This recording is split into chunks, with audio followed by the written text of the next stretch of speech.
Welcome to another edition of Our City. A few things going around the city this week. On Wednesday, May 25th at 6:30 in the evening, I will attend an event hosted by the Elizabeth Destination Marketing Organization. This exhibit will have historical landmarks, restaurant tastings, art and music, mobile app demonstrations, and much more.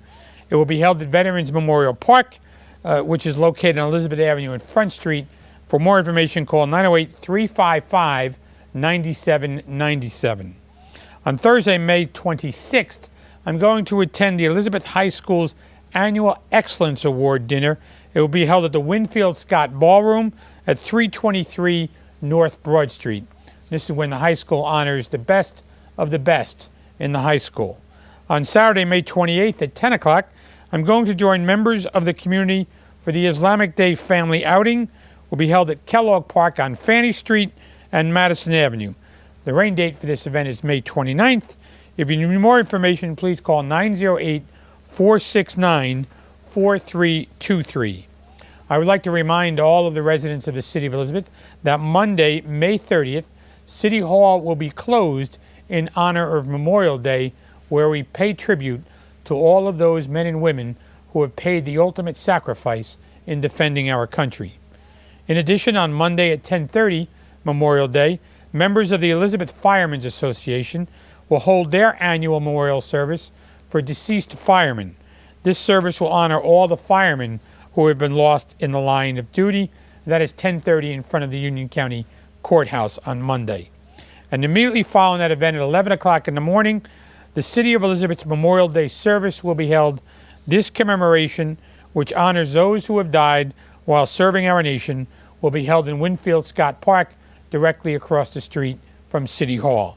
So if you need more information concerning these events or any other events, please call our Public Information Office at 908-820-4124. And after these messages, I'll be joined by Miss Jackie Park-Album talking about tips on how you can grow things in your house or a farm and then have it for dinner.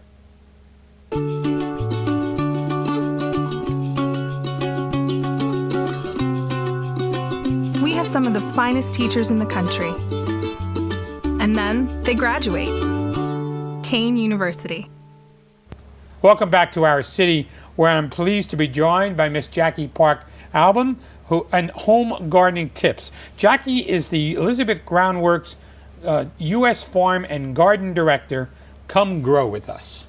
Nice to be here. Thanks for having me. Thanks, Jackie. Good to see you. Always a pleasure. This is your first TV appearance This here, right? is my first TV appearance, and there's no one I'd rather be appearing with. You're so kind.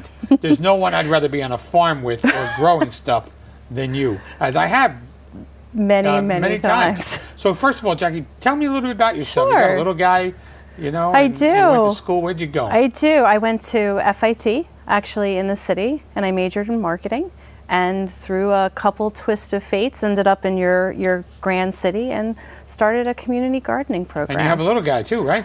I have three. Three. I have a 9, a 7, and a 5. Oh, I met the 5-year-olds. You did. And my daughter's name is Jersey, so you know what kind of pride I have. There you go. You have an Elizabeth too?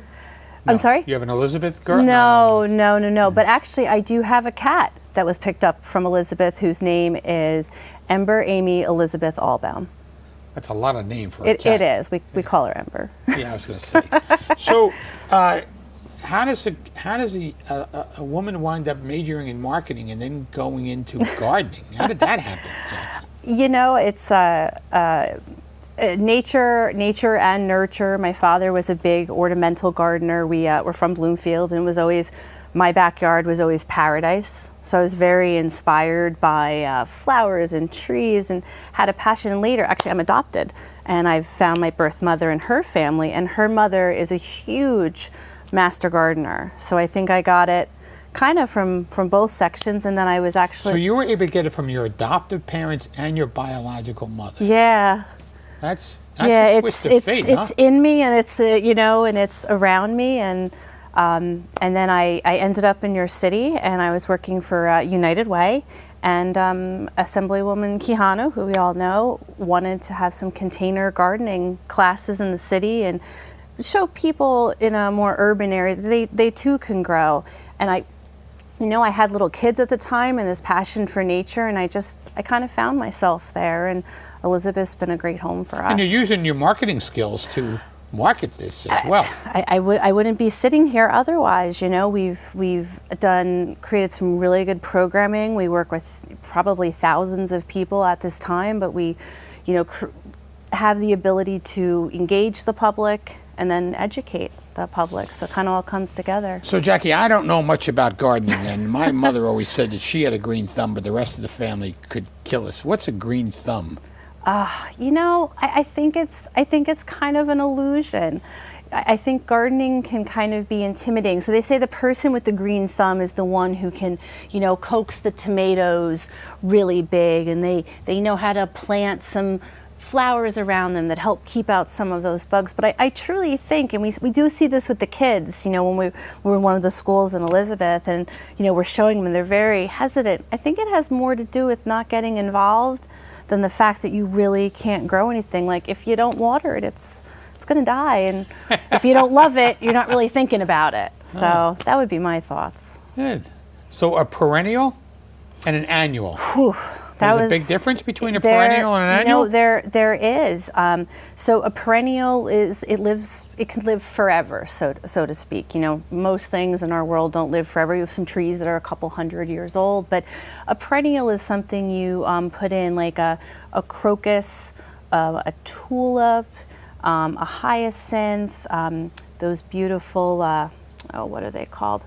A number of different things. Your shrubs. The shrubs that are out in front of your home, those would be perennials.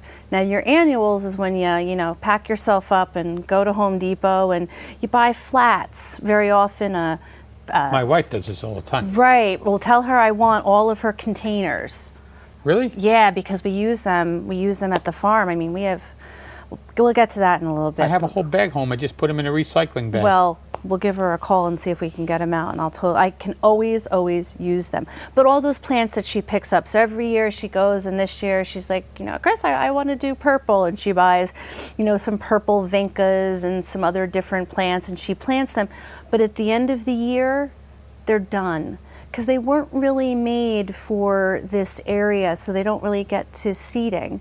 And then a lot of them are hybrids, which means one thing is crossed with one thing, and it makes something new, but the something new can't reproduce itself, like a mule is a donkey and a horse, but the mule can't reproduce. That's what a hybrid plant is. So you get these very special characteristics of plants, but they're not going to seed. If you took the seeds from them and you planted 5 of them could be completely different. So how does one get seeds? Well, I mean, I buy them. Yeah. But how do you get seeds? That's a real great question. They're seeds. These are seeds, and these are actually seeds from the Cucuta. That's that long squash that I'm from Bloomfield, very Italian town. All the Italian grandfathers grew the Cucuta. So we grew the Cucuta last year, and then I took a couple of them and I let them dry out, and then I cracked them open, and these are the seeds. And you can plant them? We're going to plant them today. I'm going to plant them in front of you. I've heard you might have a brown thumb. You're going to plant these seeds? I'm going to plant these seeds, and I'm going to take them back to my greenhouse, and I'm going to water them. And my greenhouse stays between 65 and 75, and that's one of the things the seeds need, especially seeds that are coming from like southern Italy or seeds out of Africa. Also your peppers. Your peppers like to be pretty warm. Okay. And how long will it take to grow a Cucuta? Well, that's a great question. I haven't grown Cucuta from seed in the past, so this will be my first time. But usually, when you plant here, and can it grow in one? You can't get up too far with the microphone. Can it grow in 1 year? Oh, absolutely. Oh, so the Cucuta, we'll plant these couple ones today, and then probably within 5 to 10 days, they will pop out. And then when they're about this size, I will bring them over to Liberty Hall Farm at Kean University, and we actually are building a gourd hallway. So there's going to be a hallway that you walk through that's going to have all kinds of gourds coming down from it. So I'll plant them along the trellis, and then as they start growing up, you'll just weave them in. But we proudly, because my organization runs the farm at Kean University. We have a greenhouse. So now what I do is I buy my seeds from an online purveyor, rareseeds.com, or Johnny's is a really good one. And I have to be honest, I don't buy any GMO seeds. I buy mainly heirlooms. I do buy some hybrids, and I try to buy as organic as possible. They're pure plants, and I like the history attached to them. I don't want my food, personally speaking, of course, I don't want my food to be kind of created. I'll create it. So let's talk about, your Cucuza's a vegetable garden. Yeah. A lot of folks in Elizabeth and urban communities, they all want a vegetable garden. They all start with tomatoes, right? Or cucumbers or something like that. Pepper, yeah. So what should you plant in a vegetable garden besides tomatoes? Well, there's a ton of different things you can plant. So if I was coming to your house and you're like, I want to do, and let me just start, if you can see behind us, it's a little bit back, these are earth boxes. And this is actually going to be, the earth boxes are going to be on the first rooftop garden in Elizabeth in the next couple of weeks. We're bringing 20 of these up on a building at the African American Cultural Center. And these are plastic boxes. They're about 2 feet wide, 1 foot this way, and about this deep. Inside of them, they have a shelf with holes. And then you can see a little bit, there's a pipe. So the pipe goes down, and there's a shelf. You water into the pipe, and the water comes down, and then naturally, we water plants, but when you're watering in a plant, you're really trying to connect, you're hoping its roots are going to grow down, obviously down, but you hope the roots grow down as far as they can because there's so much water, at least in our area, there's a lot of water in the soil. So this kind of mimics that. So your roots are going for the water. The beautiful thing is, in an urban city... Won't the water settle in one area, or it's going to go all through No, it's in the bottom. It's all in the bottom. But watering it on top is not the right thing to do. You could water these on top. Sometimes the top of it gets a little dry, but most of the time, you water through here. And this is actually, it's good in a city where you have a limit. It could go, I don't know the laws, but it could go on a fire escape or, outside on a stoop. But you don't have to go down into the ground. And one thing, whenever you're starting a garden in Elizabeth or Alaska, you always want to do a soil test. And Rutgers Cooperative Extension of Union County, I think maybe they're $20 So how do you prepare the soil? To start the garden or for the test? So either or. Well, for the test, you just take a bit, they check it for you. And then they'll tell you like if you had lead or if you had something, and then you could amend your soil with whatever's missing. But if it's contaminated, something like this is a really good choice. Or let's say building a raised bed. And most of the community partner gardens we have raised beds. So 2 12-foot pieces of wood cut at the 10, so it's a 10 by 2. We put down a weed cloth. One thing that's really good for your home garden is you don't want the things to grow up from underneath. So having this weed cloth, or it's called agricultural fabric, I actually think there's a maker of it in Elizabeth. You put it down, you put your box on top, and you fill it with a clean topsoil, which you can get from any local landscape retailer. Or we use mushroom compost, which is the residue from the mushroom farms in Pennsylvania mixed with a topsoil. So there's a lot of nice nutrients in there. The one thing to think about is you want to make sure you're always feeding your plant. So let's say we have our 2 by 10, at your house. We have our mushroom compost. We then are going to say what do we want to grow? So you have, you have tomatoes. You want to think about having a trellis with your tomatoes. Eggplants can go up right by themselves. Peppers can go up right by themselves. You can put a cucumber in and kind of thread it around, and it creates some nice shade. So kind of out of all that, which drinks the most water? Any fruiting body. Really? So a fruiting a tomato, a pepper, an eggplant, a water. So think about that, versus a basil, which has those thin leaves, and a tomato when so much of it is water. Yeah. And it just sucks it up, right? And it does, and you want to make sure you really keep. So where's the best place moist. to put a vegetable garden? Sun. You really want to find as much sun as you can. A tomato really wants 6 to 8 hours every day of sunlight.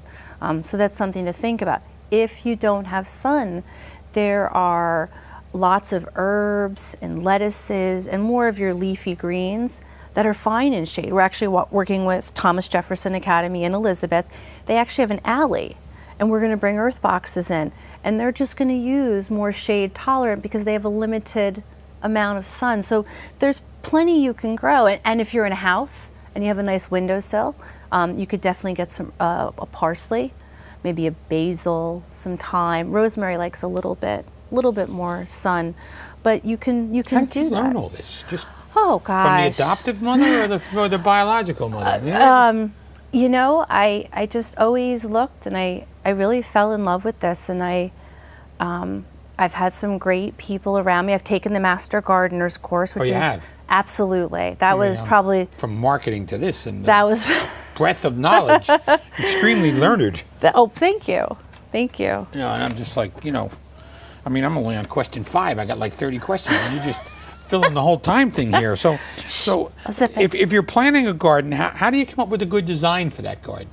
Well, you just need to, every plant needs a certain amount of space. So there's some great gardens in Union County that employ, and actually this is perfect, that employ the square foot gardening rule. And it's a pretty good rule to go by. So let's just say you had a bed that was 2 feet wide and 5 feet long.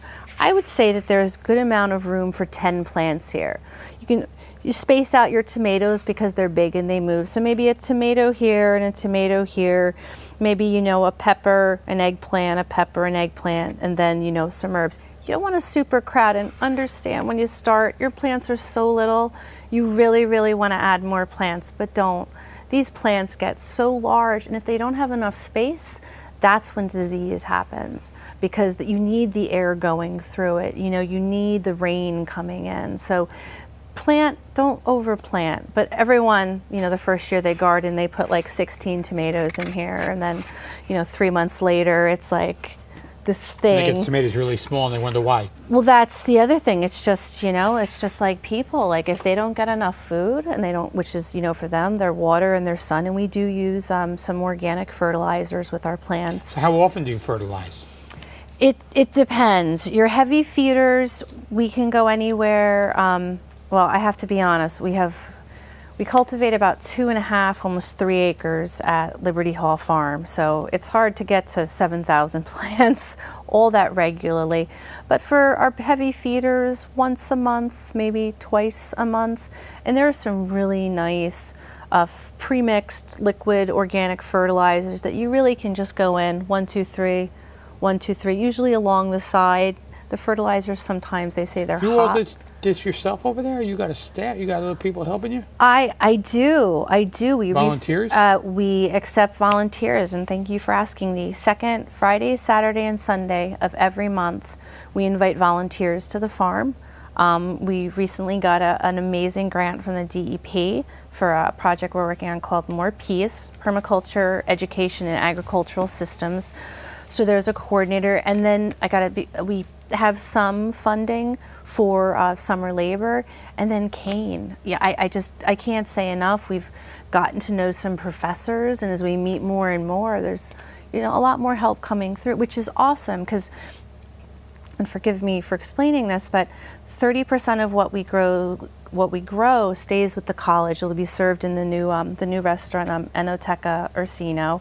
30% is available. Oh, there's a restaurant going to open there? Yeah, there is a restaurant the end of May. Actually, they're going to be opening there. The Enoteca from Princeton. If you've ever gotten to eat there, it's quite wonderful. But so some of the produce stays there. Some of the produce were available to sell. So we look to like a Trinitas or another nonprofit really that's looking to buy food, because we want to increase access to healthy, sustainably grown food. But then 30% of the food we grow is donated. So I feel really comfortable asking volunteers to come in. Not only do they get a great education, we have 20 staff members and 100 people, but this is the food that's going to the Elizabeth Housing Authority. This is the food that's going to Jewish Family Services. So we have about 5 or 10 different partners we're beginning to call it our food share program, where they come on site and they help harvest and volunteers help harvest.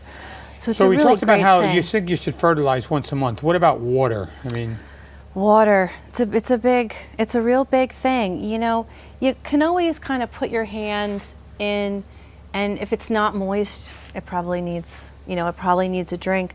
Some people, when they have a little bit, some of our gardens are on irrigation systems. There's things like soaker hoses. We have a garden at the Union Fire Department, and that has soaker hoses in it. And soaker hoses are actually great for a home garden. If you built yourself a 2x10 bed, you put this hose in, has lots of little holes in it.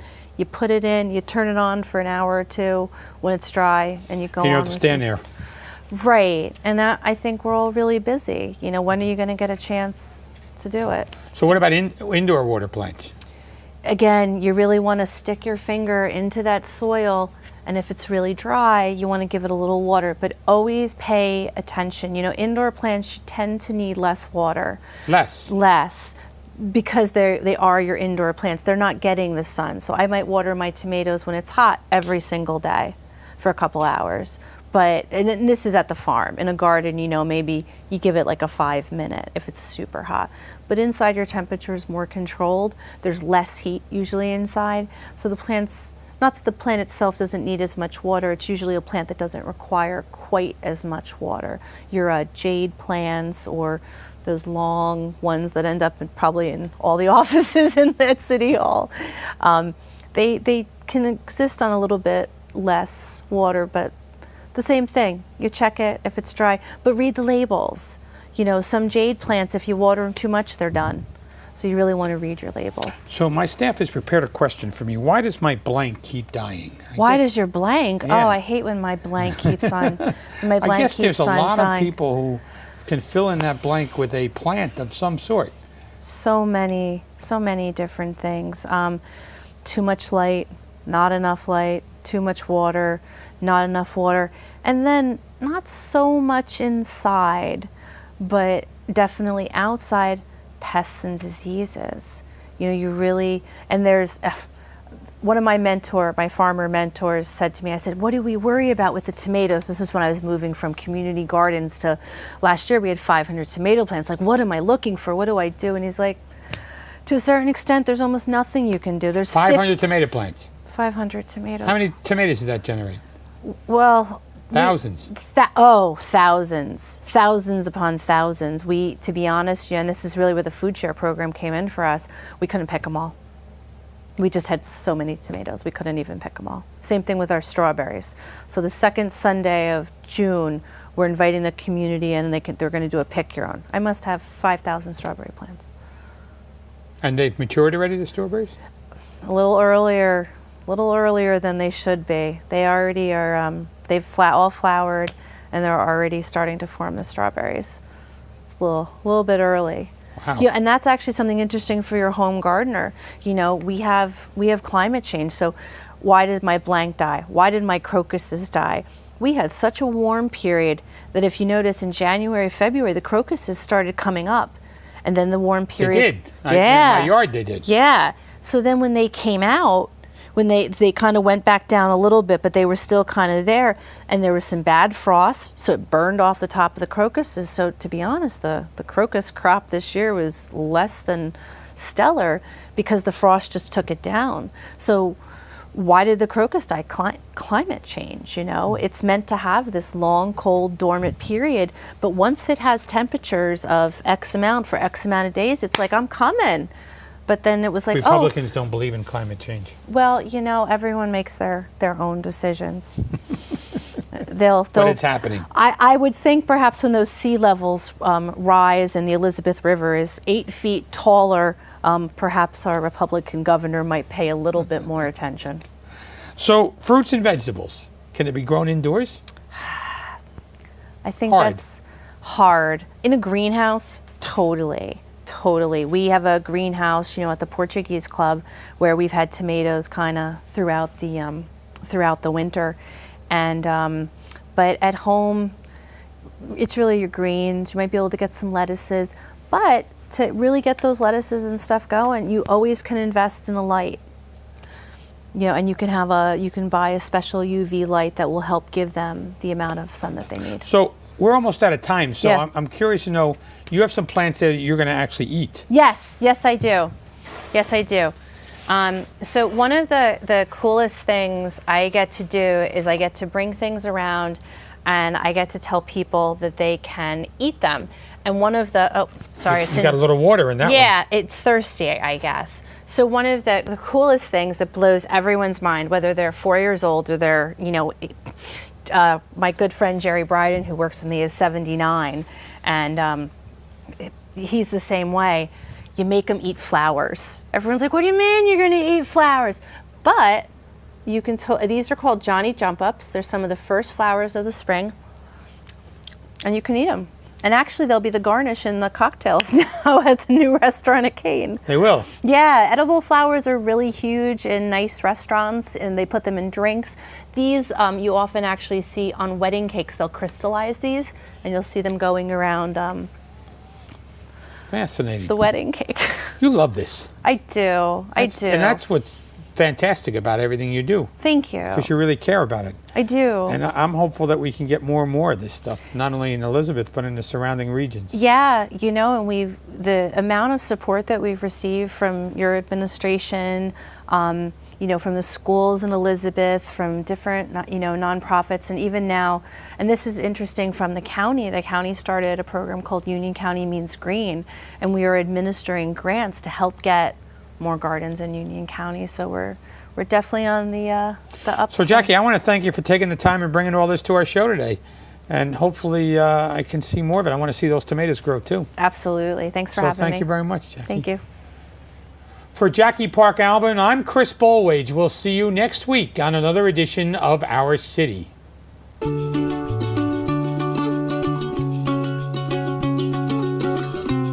Offering everything you could want from college, including a life. Kane University.